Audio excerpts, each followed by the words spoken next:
your Indian consumer. Moto G3, Moto G 2015, Moto G LTE. God knows what all they are calling it. There are so many rumors out there. And in this video, I'm going to tell you my impressions of the Moto G3, that is Moto G 2015. So stay tuned.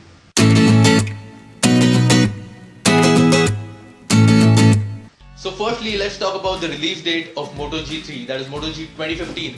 So if we look into Moto G1, that was 2013, and Moto G2, which was 2014. Moto G1 was released in November 2013. Moto G2 was released in September 2014. And Moto G3, there are speculations that it will be released in July 2015, but I feel, this is my personal opinion, that I feel it will still be released in September 2015.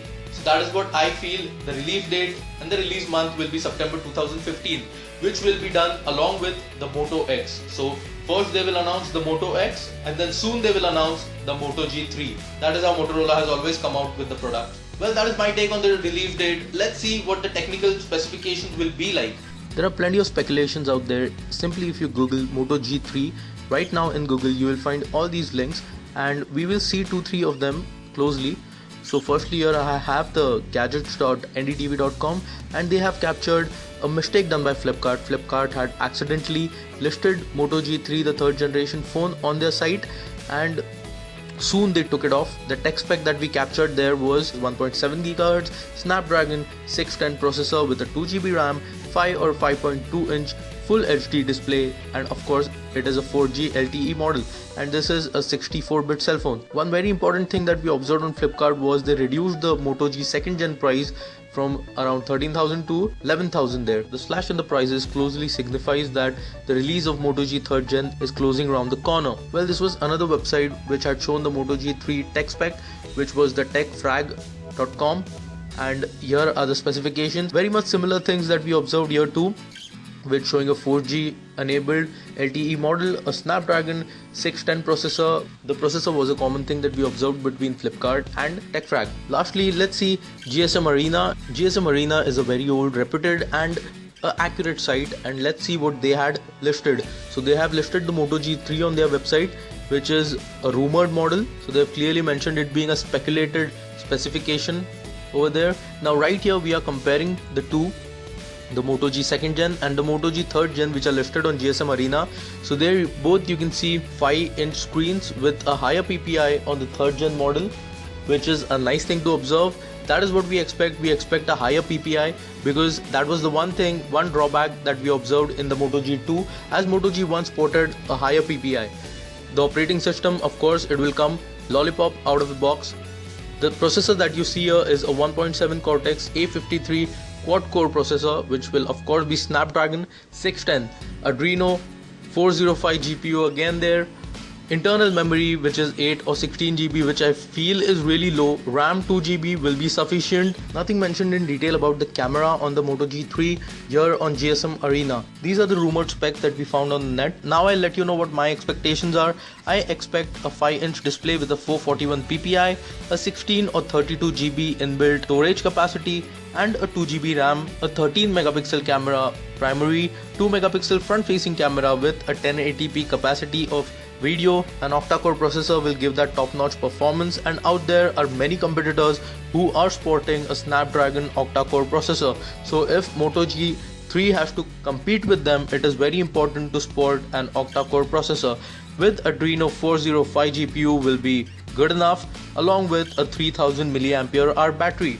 Lithium polymer, of course, and I feel as consumers, you people also look for the same things. Well, now talking about the design aspects, here are all the models of the Moto range after their collaboration with Google. Of course, now Lenovo has took over the company. So firstly we have the Moto G1, the Moto E1, the Moto G2 and the Moto E2, and yes, they are arranged in the way they were released. So if you see the Moto G1 and Moto G2 closely, the camera, flash and the logo, the dimpled Motorola dimple, are arranged in a similar pattern. So not much design changes have been observed apart from the speaker, which on the Moto G1 was on the rear side. Now Moto G2 has front facing stereo speakers, which is a nice thing, and I feel I would love to see that on the Moto G3 as well. If you see the front sides, you see there on the Moto E1 you have the dual speakers.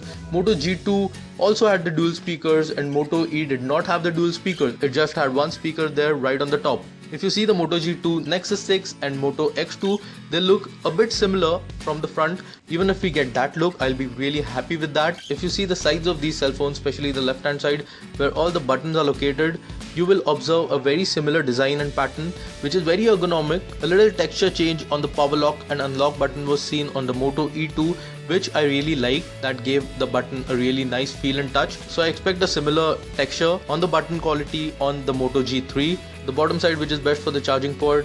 On the top side we have the port for the 3.5mm jack and the noise cancellation mic. The other side of the cell phones have been plain till now, but if we see the volume rockers on this side, it will be really more ergonomic. These three cell phones had the removable back covers, but as the battery is non-removable, the removable black covers only affect the aesthetic aspect. It does not serve any functionality. Well, on the Moto E2, we observed a removable ring and the back cover was completely non-removable. And now that Lenovo has took over Motorola manufacturing, I feel the ring will be metallic. So now if I have to show you my impressions, this is how the cell phone will look like, is what I feel. The Lenovo logo, of course, they won't support it because they're selling the product better as a Motorola product itself. So this is how I expect the front side to look like, and this is the back side with of course a dual LED flash with the oleophobic coating on the back and a removable ring. This is how I feel it will look like. So guys, these are my impressions on the Moto G3, that is Moto G 2015. These are my conclusions based on all the observations that I've done through the years after using the Moto range.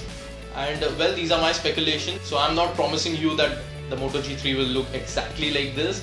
It may look like this, that is what I'm trying to tell you. And well, these were my impressions on the Moto G3. If you have liked my video, do give it a thumbs up.